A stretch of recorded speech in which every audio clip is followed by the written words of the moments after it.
Hello good morning students. Rajiv Gurukul में आप लोग का फिर से स्वागत है स्टूडेंट्स। आज हम पढ़ाएंगे आप लोग को नॉर्टन्स थ्योरम। तो नॉर्टन्स थ्योरम को स्टेप बाय स्टेप समझते हैं स्टूडेंट कि नॉर्टन्स थ्योरम का बेसिक कॉन्सेप्ट क्या है, उसको कैसे प्रॉब्लम को हम लोग सॉल्विंग करेंगे नॉर्टन्स थ्योरम का कॉन्सेप्ट लगा के।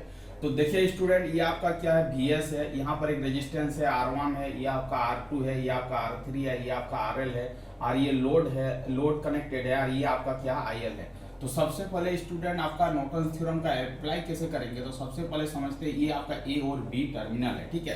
तो आपका लोड को पहले क्या करना है, जब भी हम लोग थेवेनिन थ्योरम लगा रहे थे तो हम क्या कर रहे थे, जिसके अक्रॉस में आपको करंट निकालने के लिए बोल रहा था उस सर्किट को क्या कर रहे थे, उस थ्योरम में हम लोग ओपन कर रहे थे। बट नॉर्टन थ्योरम में हम लोग स्टूडेंट क्या करेंगे, शॉर्ट करेंगे और शॉर्ट सर्किट करंट को फाइंड आउट करने का कोशिश करेंगे। पहले वोल्टेज निकालते थे, कैसा वोल्टेज निकालते थे स्टूडेंट, ओपन सर्किट वोल्टेज निकालते थे, किसमें निकालते थे, थेवेनिन थ्योरम में निकालते थे। बट यहाँ पर हम लोग क्या करेंगे, नॉर्टन थ्योरम का जब भी अप्लाई करेंगे तो हम टर्मिनल को ओपन नहीं करके हम क्या करेंगे स्टूडेंट, वहां पर शॉर्ट करेंगे। इसका मतलब लोड को हटा के उसको क्या करेंगे, शॉर्ट सर्किट बनाएंगे। इसका मतलब है कि स्टेप 1 क्या फॉलो करना है, जहां पर लोड लगा हुआ उसको क्या करना है, शॉर्ट सर्किट करना है। अब देखो स्टूडेंट, ये आपका क्या है, VS है, ये आपका क्या वोल्टेज सोर्स है, ठीक है, ये आपका क्या है, रेजिस्टेंस है, ये आपका रेजिस्टेंस का जो वैल्यू है स्टूडेंट वो आपका क्या है, R1 है, ये आपका क्या है, R3 है, ये आपका क्या है, R3 है, और ये स्टूडेंट आपका क्या है, R2 है, ये आपका क्या है, R2 है, ठीक है।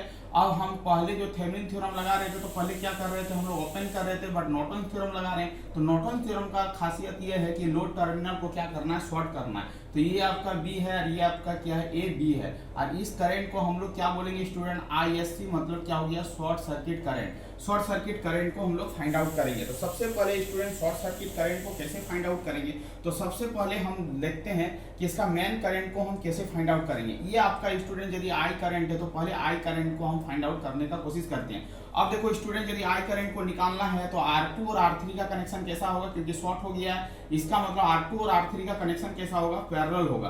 क्या होगा, पैरेलल होगा, क्या होगा, पैरेलल होगा। इसका मतलब स्टूडेंट हम लिख सकते हैं कि R2 मल्टीप्लाई क्या हो जाएगा, R3, और डिवाइडिंग बाई क्या हो जाएगा स्टूडेंट, R2 प्लस क्या हो जाएगा आपका R3, ठीक है, ये आपका पैरेलल है, उसके साथ ये आपका क्या हो जाएगा, R1 हो जाएगा। इसका मतलब इसका इक्विवेलेंट इफेक्ट जो आएगा स्टूडेंट रेजिस्टेंस का, वो आपका क्या होगा, R2 R3 का पैरेलल कनेक्शन, उसके साथ R1 क्या होगा, सीरीज कनेक्शन होगा, वही आपका क्या होगा स्टूडेंट, R इक्विवेलेंट होगा। क्या होगा, R इक्विवेलेंट होगा।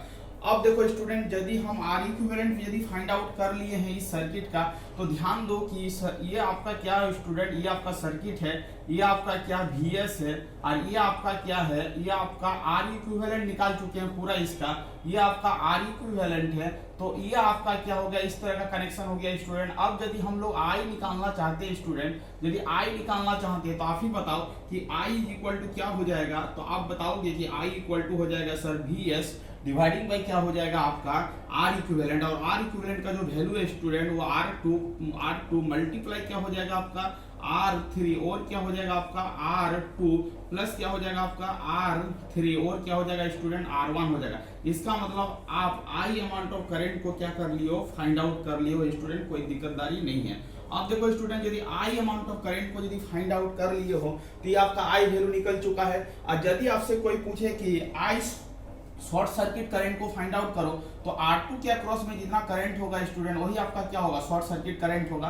तो यदि आपका I अवेलेबल है तो यदि शॉर्ट सर्किट करंट निकालने के लिए बोल रहा है तो आप स्टूडेंट कैसे लिख सकते हो, ISC short circuit current is equal to क्या हो जाएगा स्टूडेंट। अब देखो शॉर्ट सर्किट करंट को फाइंड आउट करना है तो अब उसका अपोजिट रेजिस्टेंस को लेंगे, क्योंकि इस ब्रांच का करंट को निकालना तो अपोजिट को लेंगे, तो अपोजिट क्या हो जाएगा स्टूडेंट, R3, और डिवाइडिंग बाई क्या हो जाएगा R2 प्लस क्या हो जाएगा स्टूडेंट R3, और मल्टीप्लाई क्या हो जाएगा I, जो I वैल्यू निकालने हैं ये वाला I, इसको यहाँ पर क्या करेंगे स्टूडेंट, पुट अप करेंगे। तो ये वाला आपका क्या हो गया, शॉर्ट सर्किट करंट का वैल्यू निकल चुका है स्टूडेंट। अब स्टूडेंट मेरे को बताओ कि जब शॉर्ट सर्किट का करंट का वैल्यू निकाल चुके हो, अब हम क्या करते हैं, अब हम अब आर थेवेनिन या आर नॉर्टन को फाइंड आउट करने का कोशिश करते हैं। ये मेरा क्या हो गया स्टूडेंट, सबसे पहला स्टेप ये है कि लोड को क्या करना, शॉर्ट सर्किट करना है, उसके अक्रॉस करंट को फाइंड आउट करना है। उसके अक्रॉस करंट को कैसे फाइंड आउट करेंगे, तो हमने मेन करंट को पहले फाइंड आउट किया, उसके बाद करंट डिवीजन रूल अप्लाई करके हमने क्या किया, शॉर्ट सर्किट करंट का क्या किया, फाइंड आउट किया। तो जब short circuit current find out हो गया स्टूडेंट, तो अब हम क्या करेंगे, अब हम क्या कर रहे हैं, देखो यहाँ पर समझने का कोशिश करो कि आर नॉर्टन कैसे फाइंड आउट करेंगे। तो आर नॉर्टन फाइंड आउट करने के लिए स्टूडेंट क्या कर रहे हैं, अब हम लोग लोड को क्या कर रहे हैं, ओपन कर रहे हैं। अब लोड को ओपन करने के बाद हम वोल्टेज को क्या कर रहे हैं, शॉर्ट कर रहे हैं, क्योंकि आर नॉर्टन कैसे फाइंड आउट करेंगे, तो वोल्टेज मेरा हो गया शॉर्ट।